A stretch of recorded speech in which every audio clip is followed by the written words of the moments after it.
Ayun mga ka-business, so mapagpalang araw sa atin. Dito pa rin tayo sa Candaba, Pampanga. Sa lugar ng aking bayaw, ayan yung kanyang asawa, ang aking kapatid. So hatid ko po sila. Suyo po sila, hatid ko sila sa kanilang inaaplayang trabaho. Anong pangalan ko nung ina-apply? Mahogany. Mahogany doon. Ano sila pagawaan ng ano yun? Mga bra ba? Tsaka Boxer panty. boxer, panty, mga ganun. Parang ano siya. Garments. Oh, So mamaya pagbalik natin, may iwan mo na si Amaro. Hindi ko muna siya pinapasok. Oh, tingnan mo yung buhok mo na, anong nangyari sa buhok mo? Pakalbo na kung na kaya natin, manipis oh. Iwan ko muna dito si Amaro, kasama niya yung kanyang pinsan. Tapos, ano, pagbalik natin siyempre luto na naman tayo. Abangan niyo po yung lulutuin ko sa araw na to. At so yun, balikan ko po kayo mga business. Kaya mga business, hatid ko na yung kapatid ko sa ina-applyan nilang company. Ayan, dyan yung bako din sa loob. Wala ka lang question yung hindi pwedeng mag-video sa loob. Kaya dito na lang ako nag-video. So, antayin ko sila. Papasa lang nila yung mga medical certificate. Kasi, magsisimula na po sila kumbaga, hired naman na sila. Nagpasa lang sila ng medical. Hintayin ko po sila. Yan po yung company. Malawak. Maraming nagtatrabaho din. So dito tayo sa Baliwag, Bulacan na po to. Pare, Baliwag, Bulacan na po to. Tapos doon kasi sa kanila San Rafael, Bulacan naman doon. So siguro mga biyahe pag galing sa kanila is mga 10 to 15 minutes, mga ganun. Pag may sarili kang motor, mga 5 minutes kaya po siguro. Kaya yun, hintayin lang natin sila.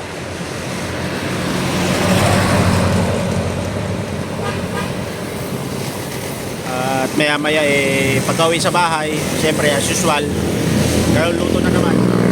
At harvest tayo ng mga itlog. May mga nakita na naman po akong mga bagong itlog na pwede na namang harvestin. Kaya mga ka-business, balikan ko po kayo. So yun mga ka-business naming minamahalan, dito na tayo sa bahay. Kanina pa. Nakaidlip lang po ako dahil anong oras ba kami nagpunta, mga 10 yata. Tapos nakabalik na kami is 3. So inantok po ako, midlip lang ako. So ngayon, siyempre magluluto na tayo ng ating panggabihan. Meron pa tayong pritong bangus dito. Magpiprito po muna tayo. And then meron tayong upo. Yung upo po ay ginayat ko na. Haluan natin yan ng kamatis, mga 5 kamatis. Ang mura po ng kamatis dito, akalain nyo 20 pesos ang kilo. Mura po. Samantalang doon sa Caloocan sa Manila, 2 piraso, 10 piso or 20. Magkano saging dito? Magkano yung kamatis na yun? 20 kilo. 20 kalahati, napakarami po. Ito po, papakita ko sa inyo. Napakarami. Ito, yan. Ito po 20 pesos, napakarami niya yan, siguro higit 10 piraso. So pag sa probinsya talaga mura. Tapos may taniman po kasi dito, may mga taniman sila dito ng maraming sili, maraming sitaw, maraming talong, banda roon, kaya mura lang nakakabili. Kaya nagulat ako kanina dahil nakita ko yung nasa rep ng kapatid ko na napakamura ng gulay. Yung lalo na tong kamatis, talagang ginto. Pag sa Manila po, 2 piraso, mga nakaraang buwan yung 2 piraso, 20 pesos, 10 piso isa ang kamatis. Di ba? Akalain niyo po, kaya talagang napakalaking menos po. So yun, prito muna tayo ng bangos. Wala kasi po akong yung tawag ito, cellphone stand. Wala nandoon sa, nakikihiram lang naman ako ng cellphone stand sa KB House. Hindi pa naman tayo sumasahod. Kaya balikan ko na lang po kayo ulit at magluluto muna ako. Alright. So yung mga ka-business, ayan yung ating bangus, sariwa niyan mga ka-business, 170, 2 piraso. Mura lang talaga. Tsaka ang mga tilapia po dito mga ka-business namin minamahal. Buhay pag yung binili. Buhay po. Dito marami din yung dito, yung ihaw-ihaw na tilapia, hito, ganun po. Parting Candaba, Pampanga po tayo.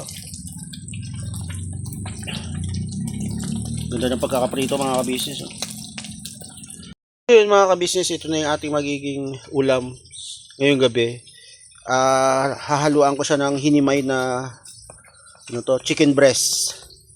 Tapos yan, ang daming kamatis, sarap niyan, pampalasa. Tapos ito yung upo natin. Alright. Nitas lang yan, dyan sa bakuran, marami silang upo dito. Fresh na naman po ang ating ulam ngayon. Alright. Tapusin lang po natin yung ating pinipritong bangos at magigisa na tayo para sa ating ginisang upo. Gigisa na po ako ng sibuyas, kamatis, tsaka bawang. Yan yun na yung kulay ng aking kawali, talagang ganyan yan. Yan masarap magluto ng mga ano na yan, antique. Yan. Right, yun nagano na po siya. Yan. So, nilagay na po natin yung ating hinimay-himay na chicken.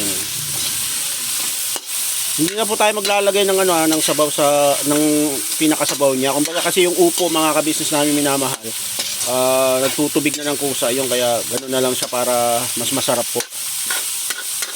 Lutuin natin siya sa sarili niyang katas, nagkakatas po kasi yan.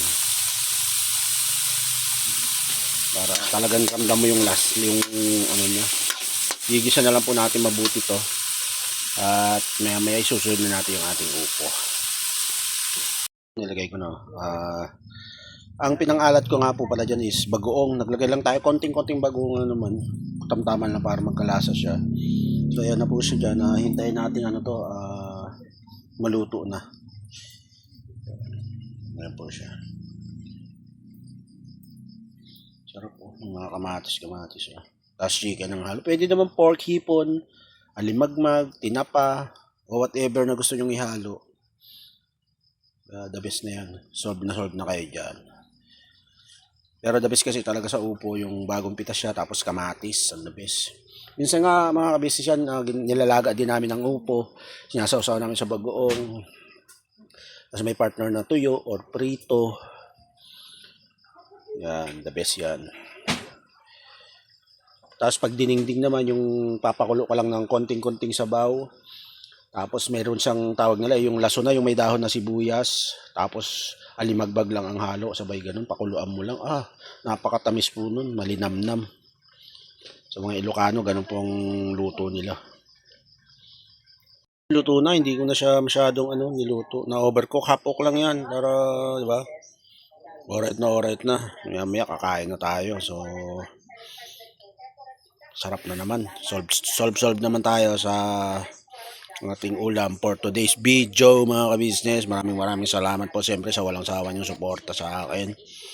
Ganun din sa lahat ng mga kabisnes natin dyan, ng kabisnes vlogger natin. Siyempre huwag niyong kakalimutan palagi na suportahan Kabisnes Official, Papa Din CB, Miss KB Official, Kabisnes Family, Famous Budang Official, at siyempre yung mga kapatid kong kagwang. Alright.